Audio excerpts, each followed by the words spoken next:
Assim, nós vamos ver que as vidas, entre aspas, do Dutra, todas elas fazem parte de uma mesma corda. O que é uma corda? Um conjunto de fios entrelaçados. Aí vem o Dutra, bate no peito e diz: que é isso, Falcone? Eu sou homem com H maiúsculo, eu não sou corda, eu sou um cabo de aço. Ok, Dutra. O que é um cabo de aço? O entrelaçamento de fios de aço, pequenos fios de aço.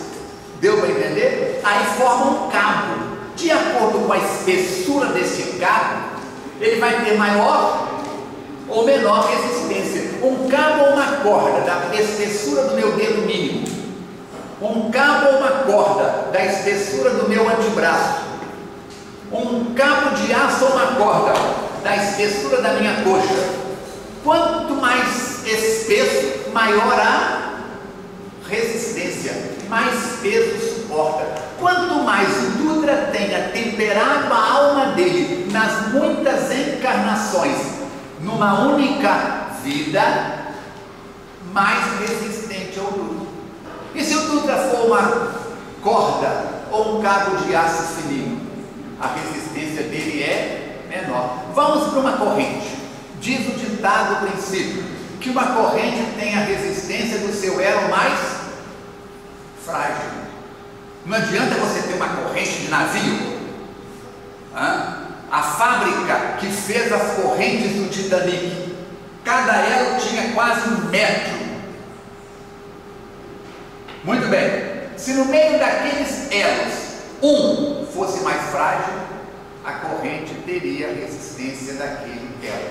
Quando ele diz aqui que são as doenças provenientes das nossas vibrações, pensamentos e sentimentos, como que nós fomos das últimas encarnações? Podemos ter sido guerreiros fortes, homens e mulheres que empunhamos espadas, baionetas, lanças, mas e a nossa força moral? E a nossa força sentimental? Continua. As energias nocivas que provocam as doenças espirituais podem ser oriundas de encarnações anteriores, que se mantém no perispírito enfermo enquanto não forem drenadas. Tudo que é julgado para dentro do nosso corpo tem que sair de alguma forma. Você come um alimento que te intoxica, você come um alimento estragado, passado, ele vai dar uma revolução dentro de você e vai ser julgado para fora. Se o seu corpo tiver resistência, força biológica, ele vai ser julgado para fora o mais rápido possível, pelo vômito ou pela diarreia. E às vezes até os dois juntos. E se o seu corpo estiver frágil, aquilo intoxica e daqui a pouco surge na forma de uma erupção cutânea, de um problema de pele ou de qualquer outro canal drenador daquelas toxinas. O bom é quando temos força para jogar para fora.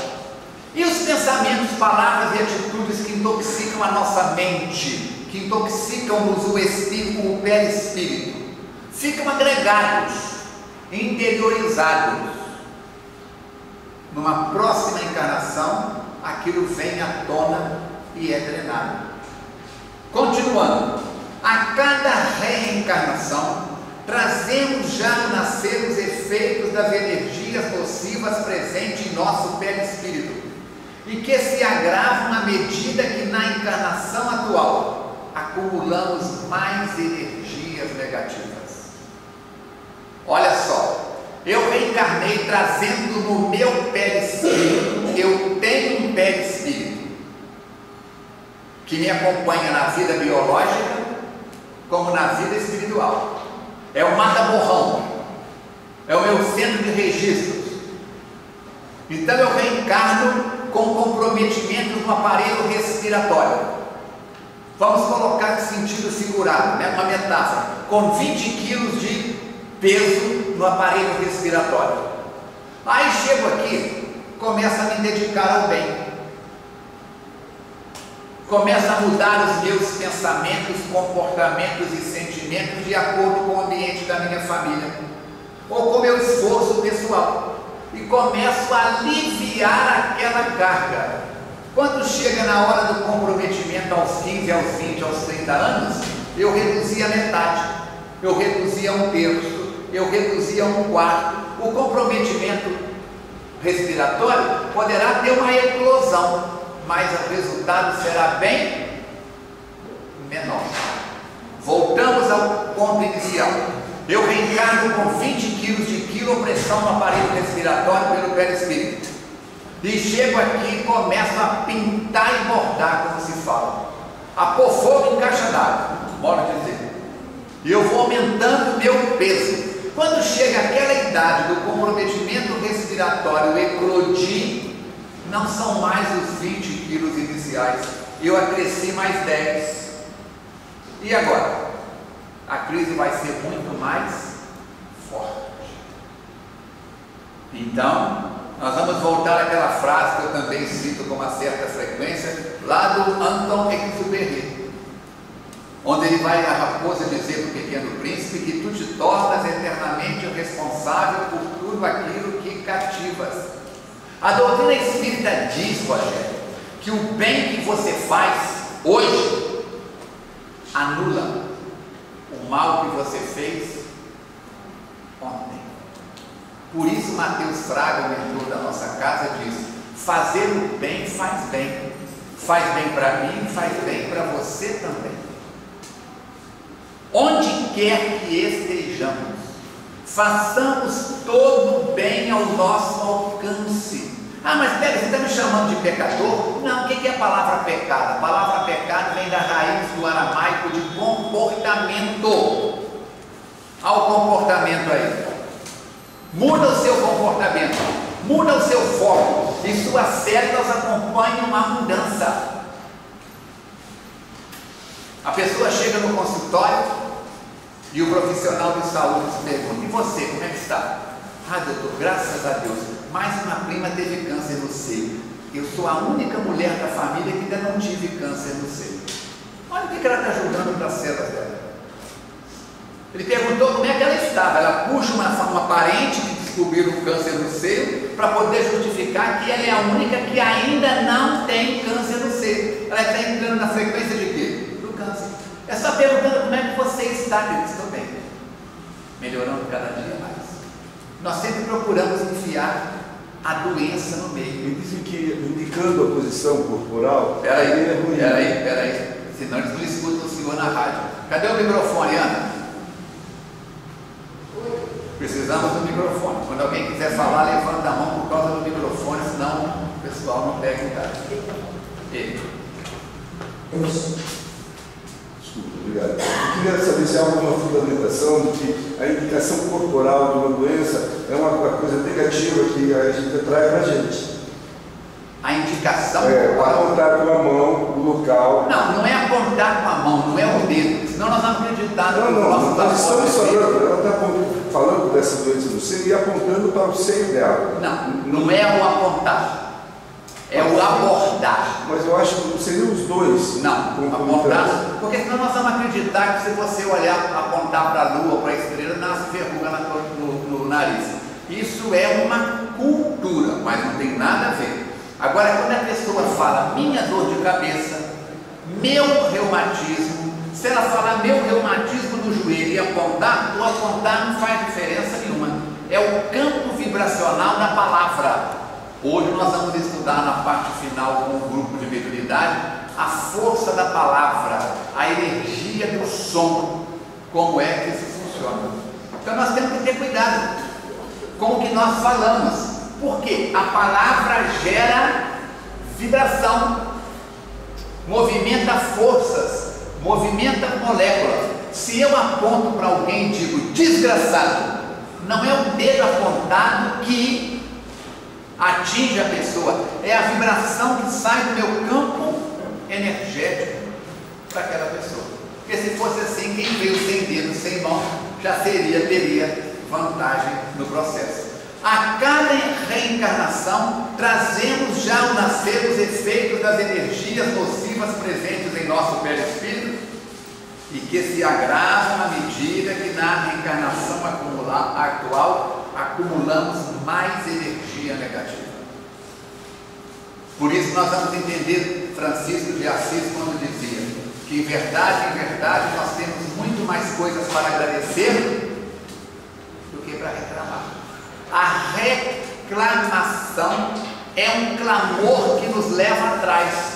Reclamação é a ação do clamor, da fala de alguém que voltar é para trás, estou usando forçando a língua portuguesa, a um estado anterior daquele que você está. Eu viro e pergunto: como é que você está, César? Ah, Falcone, hoje eu estou muito bem, mas ontem eu tive uma dor de cabeça que quase me matou. E começa a descrever a dor de cabeça. Onde é que ele está, madame? Na dor de cabeça de ontem. Entendeu? Ele está despertando no organismo dele todo aquele mal-estar que ele sentiu ontem. Daqui a pouco ele pode voltar a sentir a dor de cabeça ou aquela energia afetar o órgão, o elo mais fraco da corrente hoje. Precisamos e devemos falar mais em saúde, falar menos em doença. Vamos avançar? Doenças espirituais. Ao persistirem as energias nocivas do perispírito, a cura não se completará. Pode-se dizer que o corpo queima para que o espírito se purifique. O que é a febre? É o corpo aumentando a temperatura pela sudorese, pela todas aquelas reações orgânicas que a febre desencadeia, julgar para fora princípios nocivos que estão desarmonizando este ou aquele órgão, aquela víscera ou aquela parte do corpo. Emmanuel nos ensina: as chagas da alma se manifestam através do envoltório humano e o corpo doente reflete o panorama interior do espírito enfermo. É o carnegão saindo, é o furúnculo vazando, é o estado orgânico nosso. Se fizermos silêncio, fecharmos as portas e janelas, voltarmos para dentro e aumentar o nosso processo de educação mental, mudaremos as nossas vibrações, mudaremos as nossas palavras, mudaremos o nosso campo de doença, saúde. As palavras, os pensamentos têm força, e as palavras, como expressão do pensamento, geram ações, pacotes de força. Como é que é, Falcone? Se eu pegar uma pedra e jogar na direção da Kátia, se essa pedra atingir a Kátia, dependendo do local que bata no corpo dela, pode simplesmente arranhar, ou pode levar à morte.